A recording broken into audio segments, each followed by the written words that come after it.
بخش دوم از اسرار هفت قلمرو رو در خدمتتون هستم. بچه سریع میرم سر بحثمون چون نمیخوام مثل همیشه که ویدیو خیلی طولانی بشه. خب بحث بعدی که من سری پیش یعنی تو قسمت اول بچه قسمت اول فوق العاده مهمه. اگه ندیدین من تو یوتیوبم گذاشتم به صورت یه فیلم کامل، میتونین بزنین دورتون و کامل ببینید. و حالا میخوام راجع به پراناها صحبت کنم. پراناها به صورت نورهای رنگی در اطراف ما وجود دارن. پرانای نارنجی وظیفش اینه که قدرت تخریب کنندگی داره بچه‌ها. اونایی که انرژی درمان هستن، نه هر انرژی درمانی که حالا شما به صورت رندوم هر کسی اومده خودش یه چیزی معرفی کرده، نه. در واقع درمان، اونایی که انرژی درمانگر هستند از این نورها برای درمان استفاده میکنن، برای از بین بردن دردها استفاده میکنن. و اونایی که در واقع سنگ کلیه دارن از طریق نور نارنجی میتونن این سنگ ها رو بشکنن تا به راحتی دفع بشه. بچه خیلی علم قشنگی هستش اگه ما راجبش بدونیم، اگه ما بلد باشیم. پس با دقت گوش کنیم و اگه میتونین اینا رو بنویسین. اگه من اینو ویدیوشو یعنی ویدیو کاملش اینجا جا نمیشه، من تو یوتیوبم میذارم، میتونین برین اونجا و حالا هر جای ویدیو رو خواستین پاس کنین و بنویسین همه این نکات رو، چون برای ادامه کلاسمون و به اون نقطه برسیم که از این انرژی استفاده کنیم شما باید کاملا اینا رو دیگه بهش واقف و آگاه شده باشین که هر نور پرانا به چه دردی میخوره. پس پرانای نارنجی گفتم قدرت تخریب کنندگی داره. دومین رنگی که میخوام راجعش حرف بزنم پرانای زرد هستش بچه. پرانای زرد قدرت جوش دادن استخوان رو تو بدن ما داره و حتی برای رشد موهامون و حتی بهبود پوستمون خیلی کمکمون میکنه. سومین نوری که میخوام راجبش حرف بزنم، سومین پرانای رنگ سبز هستش بچه‌ها. پرانای رنگ سبز حالت اسپانج داره، حالت اسفنجی که میاد انرژی های بد و منفی رو به خودش جذب میکنه. برای اونایی که واقعا روحیشون به هم ریخته و خیلی انرژی بد و منفی تو بدنشون دارن، با این در واقع با این رنگ پرانا میتونیم برای جذب انرژی های منفی از تو بدنمون استفاده کنیم و دفعش همینطور. پس رنگ سبز کمک میکنه انرژی منفی توی بدنمون رو به خودش جذب میکنه و دفع میکنه. من حالا همه این تکنیک ها رو بهتون آموزش میدم، یاد میدم، فقط دارم راجبش حرف میزنم چون شما اگه هیچ آگاهی، هیچ پیش زمینه راجب این علم نداشته باشین، من فقط میخوام تکنیک بگم، اصلا بچه کار نمیکنه چون اصلا نمیدونید من دارم راجب چی صحبت میکنم. پس خواهشاً همینجوری که من با عشق دارم براتون توضیح میدم شما هم همینطوری وقت بذارید و خوب گوش بدین. پرانای بعدی که میخوام راجعش صحبت کنم پرانای رنگ آبی هستش. رنگ آبی تسکین دهنده هستش، آرام بخش هستش که وقتی شما پرانای رنگ آبی رو تصور میکنین و سعی میکنین خودتون تسکین بدین، برای آرامش استفاده میشه، کاملا قدرتش رو حس میکنین. این پرانا واقعا قدرتمند هستش. پرانای بعدی پرانای رنگ قرمز تقویت کننده هستش. حالا اگه ما نیاز داریم که خودمون رو تقویت کنیم، اگه احساس بی انرژی بودن میکنیم یا نقاطی از بدنمون هست که خیلی ضعیف هستن، میتونیم از این پرانای رنگ قرمز استفاده کنیم. و حالا میخوام راجع به پرانای رنگ بنفش توضیح بدم. پرانای رنگ بنفش بچه دستورپذیر هستش. پراناهای دیگه که من توضیح دادم از لحاظ سطح شعور پایین تر از ما انسان ها قرار دارن، یعنی فقط روی یه قسمت هایی بهتون گفتم کار میکنه دیگه. مثلا آبی فقط تسکین دهنده است یا پرانای رنگ زرد میاد استخوان ها رو مثلا به هم جوش میده، ترمیم کننده استخوان هستش. هر کدومش روی یه قسمتی کار میکنه. اما پرانای رنگ بنفش اما هم فرکانس و میتونیم بگیم سطح شعور رنگ بنفش از نظر سطح فرکانسی و شعور با ما انسان ها در یک سطح هستش. و اینکه ما میتونیم دستورپذیر هستش، اگه مثلا به هر قسم میخوایم که هر اتفاقی تو بدنمون بیفته، هر کاری که لازم میدونیم برای ابعادی که براتون قبلا توضیح دادم که ما فقط این جسم نیستیم، ما چند بعد دیگه هم داریم، رو هر کدوم از حالا ابعاد بخوایم کار کنیم یا حتی روی فیزیکمون بخوایم کار کنیم، میتونیم بهش دستور بدیم و ازش کمک بگیریم تا حالا به پاکسازی، بهبود و هر نتیجه که دلمون میخواد میتونیم ازش بگیریم. و حالا میخوام 3 تا پرانا بهتون معرفی کنم که در واقع پرانایی هستن که سطح شعور و آگاهیشون، ارتعاششون از ما انسان ها بالاتره و در واقع بهشون میگن پراناهای الهی. ما 3 تا پرانای الهی داریم. یکیش بنفش شاینی، اکلیلی یا براق میشه بهش گفت، و دومی رنگ سفید براق هستش، براق اکلیلی، حالا یه همچین چیزی بچه تو ذهنتون باشه، و رنگ طلایی. این سه تا ارتعاش و فرکانسشون از ما انسان ها بالاتر هستش. و گفتم بهشون میگم پراناهای الهی که ما با اینا خیلی کار داریم. من بعدا بهتون تکنیک میگم و میگم که چیکار میکنن و اینها فوق العاده هستن بچه‌ها، یعنی اومدن که به ما کمک کنن، حالا نه به ما، به خیلی هم موجودات.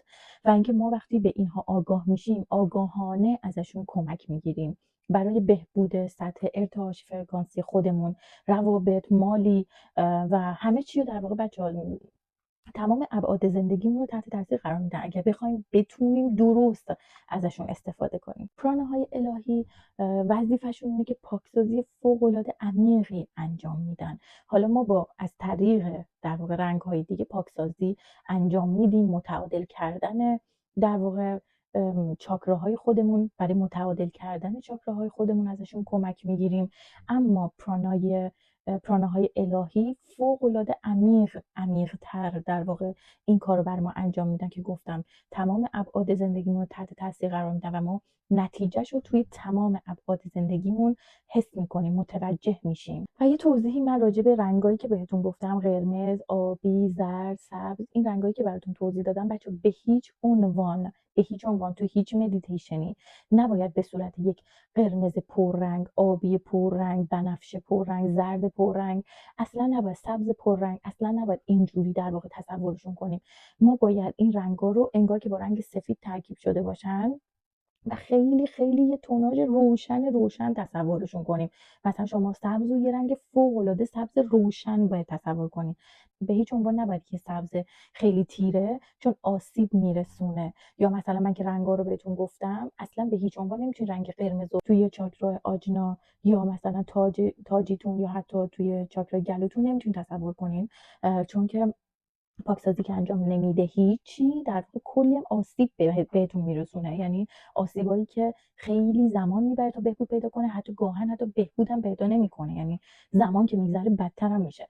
پس ما برای استفاده از این رنگ هایی که من گفتم ما حتما نیاز به یه درمانگر داریم، یه درمانگری که دقیقا میدونه و میشناسه پرانه رو و میدونه باید از چه رنگایی استفاده کنه. من حالا یه توضیح دادم که اگه دوست دارین یه وقتی تصورم بکنین، خواهشاً به رنگای خیلی خیلی روشن، یعنی قرمزی که فوق العاده رنگش روشن شده با سفید ترکیب شده باشه، حالا تصور کنید روشن ترین حالتش رو. و حالا پرانه‌های الهی هم که بهتون گفتم حالت کاملا درخشان تصورشون کنین. حالا من گفتم اکلیلی، شاینی، هر جوری که خیلی درخشان باشن این رنگ ها.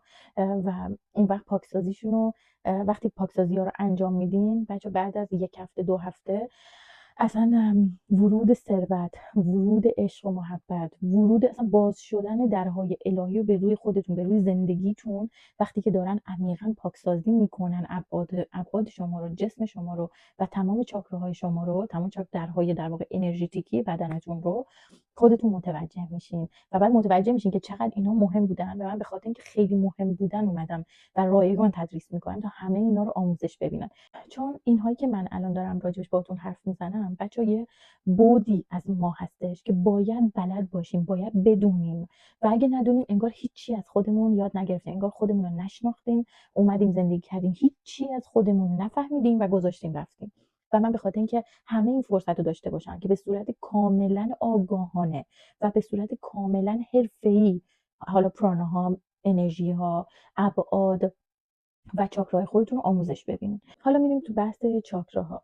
اولین چاکرای بیسیک، چاکرای قاعدگی بهش میگن، که دقیقاً پایین ستون فقرات، یعنی پایین ترین نقطه ستون فقرات و بالای مقعد بچه قرار داره.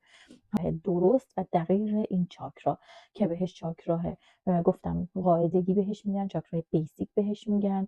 و این چاکرا چون اولین و پایین ترین چاکرای ما هستش 4 تا گلبرگ داره. گفتم که از 4 گلبرگ شروع میشه و اینکه حالت چرخشش گفتم که به صورت نیم دور به راست نیم دور به چپ هستش، خیلی کند و آهسته هستش. حالا به خاطر اینکه گلبرگای کمتری برش در نظر گرفتیم پس سرعت چرخشش هم کمتر از چاکراهای دیگه هستش. چاکراه اول بیسیک یا قاعدگی ما از 3 تا رنگ تشکیل شده.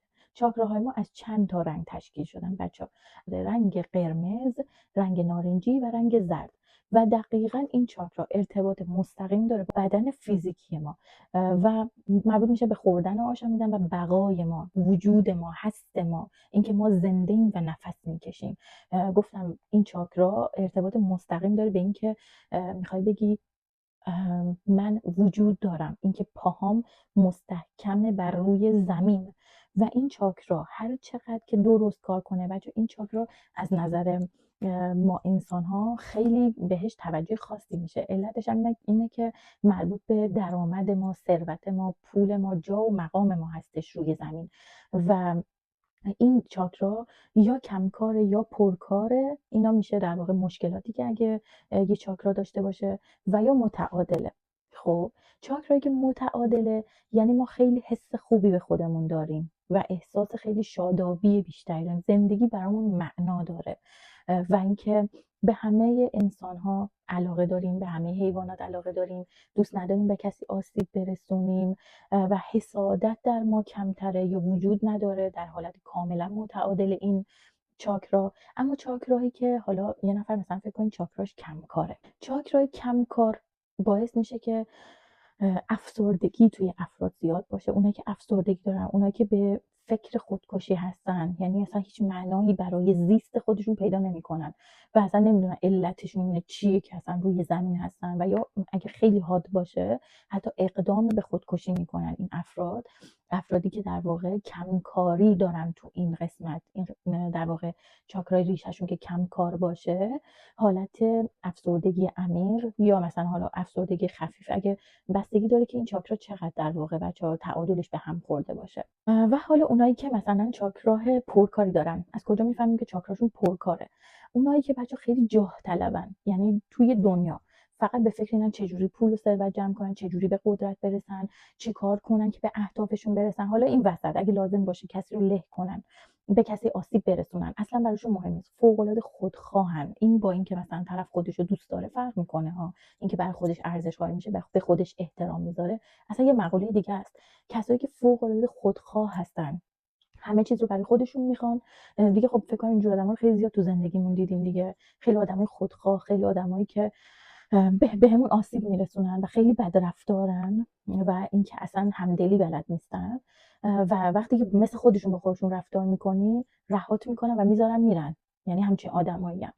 پس اینا از این نشونه ها رو اگه در یک نفر دیدین، چاکرا اولی، چاکرا ریششون فوق العاده پرکاره، یعنی فقط دنبال مال‌اندوزی و ثروت و رسیدن به جاه و مقام و جاه طلبی هستن دیگه. به معنای واقعی فقط به دنبال جاه طلبی هستن. و میگم این وسط اگه نیاز باشه هر بلایی سر هر کسی هم بیارن، هیچ مشکلی نداره، یعنی همه کار میکنن تا به هدف خودشون برسن. این چاکرا بچه‌ها یه سری وظایف داره که من الان بهتون میگم وظایفش چیه.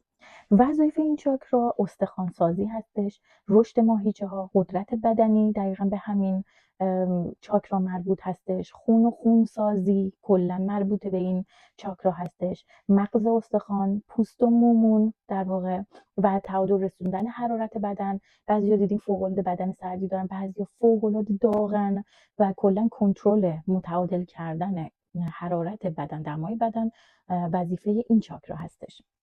جوانی و پیری، خیلی ها رو مثلا تو سنهای متفاوت میبینیم، حتی مثلا خیلی 60-70 سالشونه، ولی وقتی باهاشون معاشرت میکنی میبینی اندازه یه مثلا آدم 30 ساله انرژی دارن، یا آدم حتی 20 ساله انرژی دارن، یا حتی خیلی افرادی اطرافمون هستن که 20 سالشونه، ولی وقتی باهاشون ارتباط برقرار میکنی احساس میکنی خیلی دل مردن و اصلا انرژی ندارن.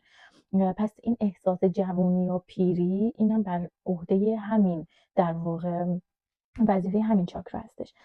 و قدمون، وزنمون و ابعاد بدنمون، حالا اونایی که خیلی چاقن یا خیلی لاغرن، اینا هم خب مشکل داره دیگه، متعادل نیست در واقع چاکرا ریششون. حالا اگه شما جزء دسته افراد خیلی خیلی لاغر هستین یا خیلی خیلی چاق یا اصلا تناسب ندارین، نشون میده که این چاکرا به تعادل نرسیده.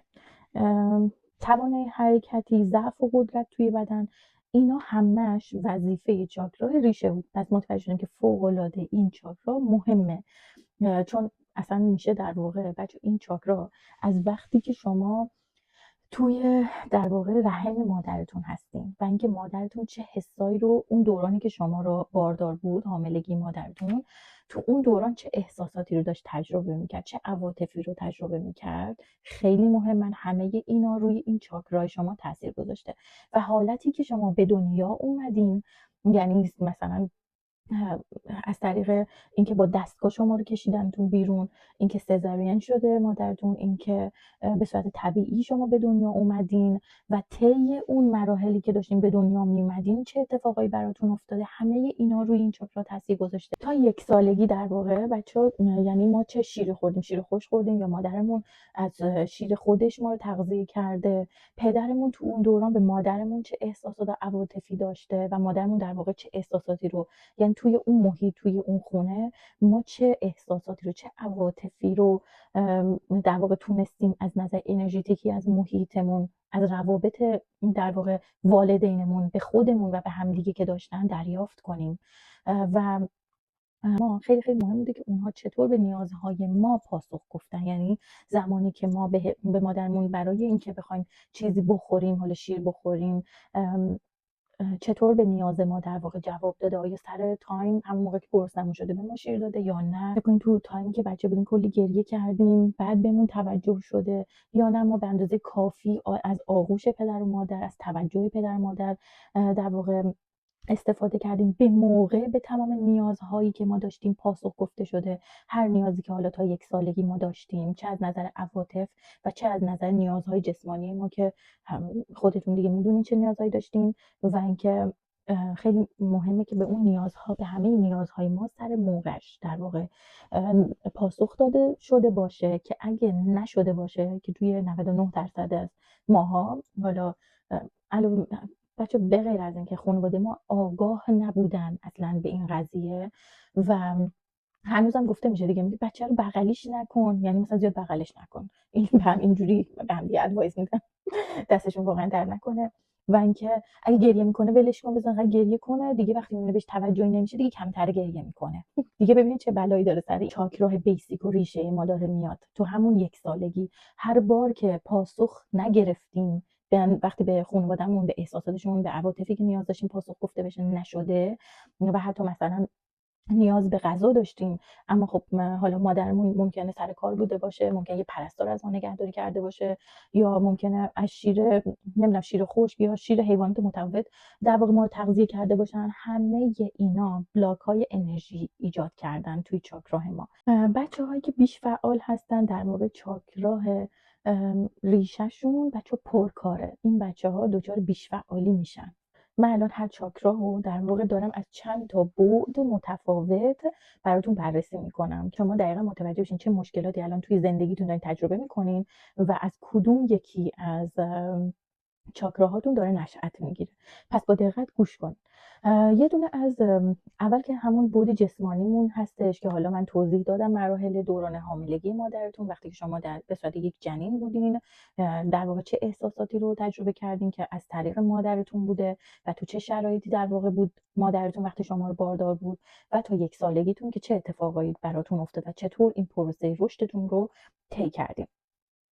و حالا اینکه شما باید به این بدن و جسم خودتون، چون گفتم این در واقع چاکرا ارتباط مستقیمی با همین در واقع جسم فیزیکی شما داره. اینکه شما روزانه اصلا برای خودتون تایم میذارین که بریم ورزش کنین. بچه ورزش، حالا شاید خیلی بگیم ما سر کاریم، تایم نداریم، نمیتونیم ورزش کنیم، اصلا بدنمون اجازه نمیده که بتونیم ورزش کنیم. ورزش به هر معنایی، یعنی هر فعالیت بدنی شما میتونین داشته باشین، حتی از تایم خیلی خیلی کم شروع کنین. مثلا بگیم من مثلا امروز 1 ربع میرم فقط راه برم، به چیزی گوش نکنین، پادکستی، چیزی، کتاب نبرید، نمیدونم چیزی با خودتون نبرین که بخواین بخونین، حتی گوشیتون هم خاموش کنین. بگین 1 ربع میخوام برم راه برم تک و تنها و برگردم، مثلا 7-8 دقیقه برین، 7-8 دقیقه برگردین خونتون. همین. از اینجا میخوام بگم از این نقطه شروع کنین و خودتون اصلا متوجه میشین که این تایم گذاشتن برای خودتون، تنها شدن با خودتون چقدر ارزشمند بوده و چقدر شما از عمق وجودتون در واقع از خودتون این خواهش رو داشتین، این تایم رو میخواستید که با خودتون داشته باشین. پس میگم اصلا از همینجا شروع کنین خواهشاً. بعد نگین که نه ما تایم ورزش نداریم، حتی شده 1 ربع شده 10 دقیقه با خودتون تنها باشین، قدم بزنین، یه فعالیتی انجام بدین. هرچند این فعالیت کم و کوچیک، میخوام از اونجا شروع کنید. کم کم خودتون میبینید مثلا خاستگاه درونیتون اینطوریه که دوست دارین با خودتون بیشتر وقت بگذرین. اون وقت یه میشه 20 دقیقه، 20 دقیقه میشه نیم ساعت پیاده روی. میدونین چی میگم؟ یا اصلا دوست دارین برین یه ورزشی، حتی شده نیم ساعت برای بدن خودتون انجام بدین. پس اینا همه میشه درمان ریشه بچه‌ها. اینا درمان هاست، اینکه شما یه تایمی رو برای خودتون بذارین که با خودتون خلوت کنین، اصلا برای خودتون باشین. اون تایما میگم حتی گوشیاتون هم خاموش کنین. این میشه در واقع توجه کردن به خودتون، به بدنتون، و یه تایمی رو برای ورزش کردنتون کنار گذاشتین.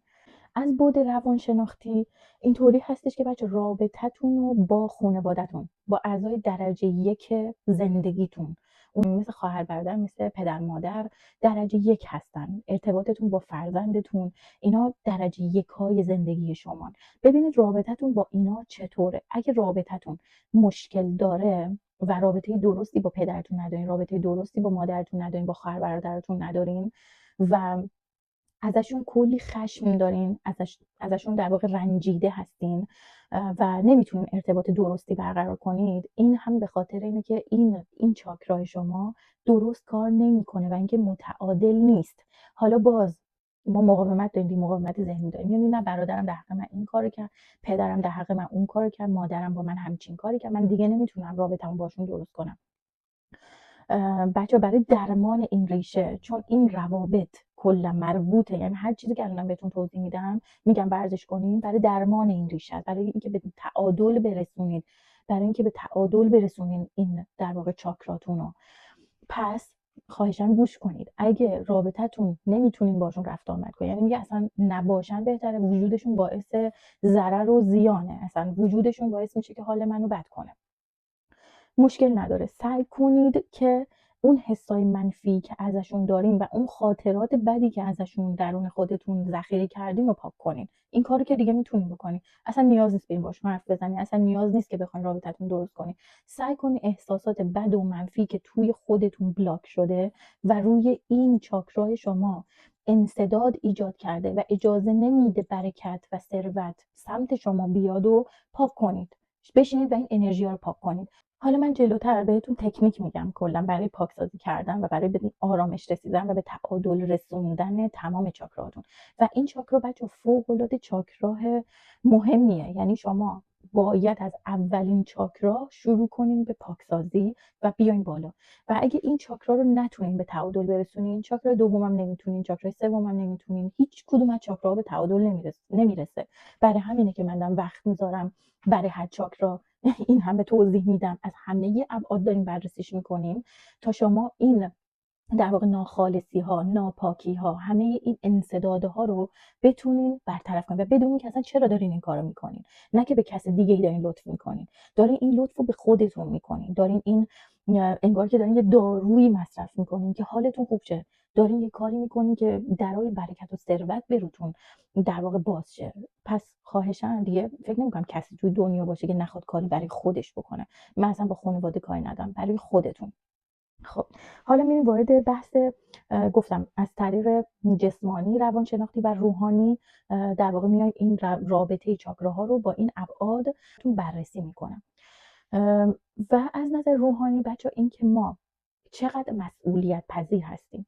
خیلی هستن که فقط شکایت میکنن، میگن من وضعیت زندگی من، وضعیت مالی من، وضعیت روابطی من، کلا وضعیت سلامتی من به خاطر این الان تو این شرایط بده که مثلا خانواده‌ام با من این کار کردن، جامعه اینطوریه، دوستانم اونطورین، حالا اون کسی که باش تو رابطم این شکلیه. یعنی همش میندازیم گردن این و اون، یعنی نرسیدن به هدف هامونو، مشکلاتی که توی زندگیمون که وجود دارن و همه رو میندازیم گردن بقیه اطرافیان و میگیم من اینجا یه قربانیم، من در این زندگی 100% قربانی هستم و من تنها قربانی جامعه‌ام، من قربانی خانواده‌ام، من قربانی رابطه های بدی هستم که تا الان تجربه کردم.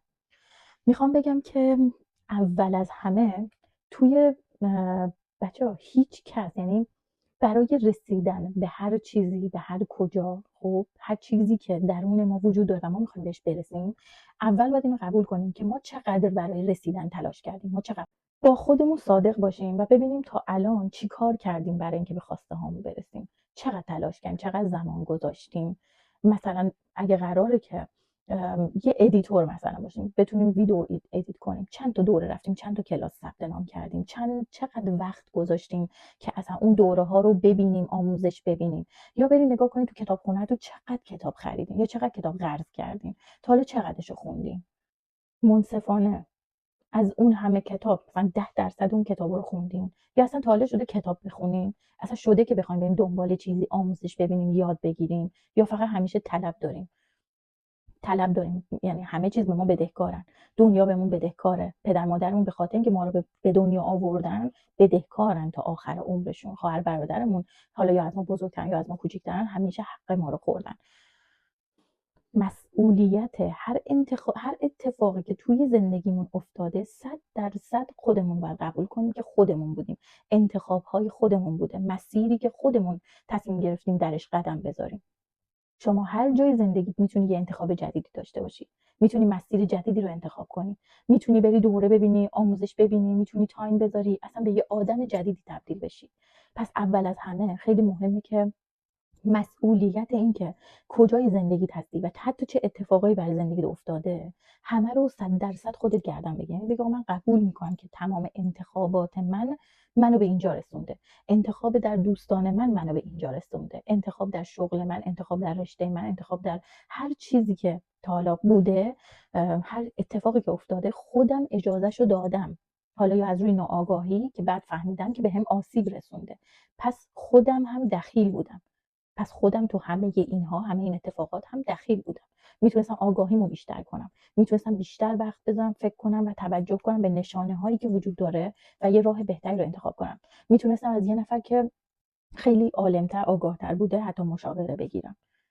میتونستم خیلی کارا بکنم که اینجای زندگیم نباشم، که خیلی از اتفاقایی که افتاده رو تجربه نکنم. پس اول از همه مهمه که من همه اینا رو 100% متوجه باشم که خودم یعنی مسبب هستم و بعد از اینجا شروع کنم برای اینکه بخوام به خودم کمک کنم، بخوام درمان کنم، بخوام پاکسازی کنم، بخوام مسیر جدیدی رو تو زندگیم پیش بگیرم. پس 100% خودم مقصر هستم، نه کس دیگه. بچه تا وقتی شما قدرت ندارین، وقتی شما میای خودت رو مقصر میدونی، خودت رو خودت میتونی تأثیر گذار باشی، میتونی هر کاری بکنی، قدرتشو داری. ولی وقتی مسبب جامعه رو میدونی، اون وقتی که خودت در واقع اینجا هیچ کاره میشی، بی هیچ قدرتی، هیچ کاری نمیتونی بکنی، هیچ کاری. پس چه بهتره که من بیام خودم رو در واقع مقصر بدونم و اصلا 100% خودم قبول کنم، چون اون وقت میتونم شروع کنم به در واقع تجربه های جدید، میتونم شروع کنم به عوض شدن تمام اتفاقات و حتی عوض شدن خودم. پس ببینید چقدر مهمه که ما بخوایم در واقع مسئولیت پذیر باشیم. بچه این چاکرا، یه موضوع دیگه که میخوام راجعش حرف بزنم اینه که کنترل از زانو به پایین ما، یعنی از زانو به پایین، کنترلش بر عهده این در واقع چاکرا هستش. و اینکه میگم همین که استقامت ما، قدرت ما بر روی زمین و من هستم من و اینکه چقدر من قدرت دارم، همه اینا از این، چقدر من قدرتم، چقدر من انرژی دارم، همه اینا از این در واقع چاکرا میاد. و فکر میکنم دیگه از همه لحاظ من این چاکرا رو توضیح دادم. و اینکه دوباره میرسیم بحث مسابقه. اول که بگم به خاطر اینکه ویدیو طولانیه، من هر چقدرش که جا بشه، یعنی ظرفیت داشته باشه، میذارم توی اینستاگرام.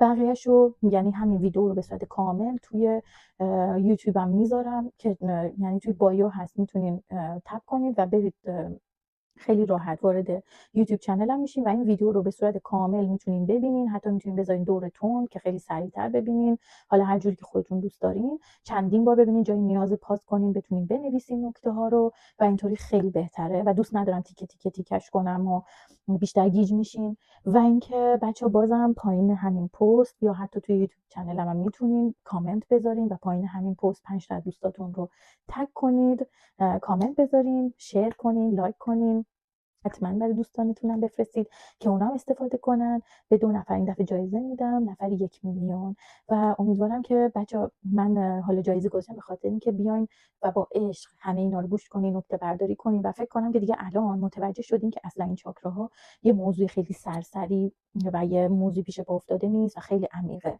و شما برای ورود که پیدا کردن به در واقع قلمرو عشق، برای ورود پیدا کردن به قلمرو ثروت، باید در واقع این 7 قلمرو و انرژی‌های خودتون رو و کالبدهای خودتون رو کاملا شناخت پیدا کرده باشین و این خودتونین که باعث برکت به زندگی خودتون میشین. و اینکه بچه ممنون میشم اگه مینویسین و تمرین میکنین و نکته ها رو از جلسه اول و الان که جلسه دوم تموم شده اگه نوشتین برام بفرستین، من بین حالا بچه‌هایی که دارن مینویسن، نکته برداری میکنن و کامل دارن یاد میگیرن، من یه جایزه ویژه‌ای هم برای اونا در نظر میگیرم که حالا پایان دوره میبینم که اگه همه رو کامل در واقع نکته برداری کرده باشین، یعنی به زبان خودتون ساده وقتی که گوش دادین به زبان خودتون ساده کنین، بنویسین چی متوجه شدین، یه عکس بگیرین برام بفرستید، توی دایرکت هم برام بفرستید، من اینا رو نگه میدارم، پایان دوره همه رو نگاه میکنم و از بین بچه‌هایی که واسه من دست نوشته‌هاشون رو فرستادن قرعه کشی میکنم، باز جایزه میدم. حالا جایزه‌ش هم وقتی که تموم شد بهتون میگم. پس یادتون نره که حتما با دوستانتون به اشتراک بذارین و اجازه بدین که آگاهی رشد کنه، اجازه بدین این فهم و این درک از ابعاد خودمون، ابعاد وجودی خودمون که نسبت بهش ناآگاه هستیم، بیشتر و بیشتر فراگیرتر بشه این آگاهی، که هر چقدر این آگاهی فراگیرتر بشه انرژی کره زمینه که بچه‌ها میره بالا و ما هممون با هم رشد میکنیم و این علم که من الان دارم بهتون تدریس میکنم میشه گفت پیش نیازه تمام علمای دیگه‌ای هستش که حالا مثلا فقط دوره ثروت، فقط دوره روابط، شما باید اینا رو بلد باشین. یعنی این میشه قدم اولی، میشه پیش نیازی که شما باید راجبش بدونید و بعد وارد مباحث دیگه بشین. شما تا اینا رو درک نکنین نمیتونین وارد بحث‌های دیگه بشین. پس خواهشم و لطفا این دوره که رایگانم هست جدی بگیرین، تمرین کنین، تمریناتتون برام بفرستید که گفتم پایان دوره بهتون برای بچه‌هایی که در واقع پرکار هستن و برای من دست نوشته هاتون، نکته برداریاتون رو برای من میفرستین، یه جایزه ویژه در نظر گرفتم که اونم آخر بهتون، یعنی وقتی که دوره تموم شد میگم و اون موقع قرعه کشی میکنم. پس انجام بدین که از دستش ندین. عاشقتونم.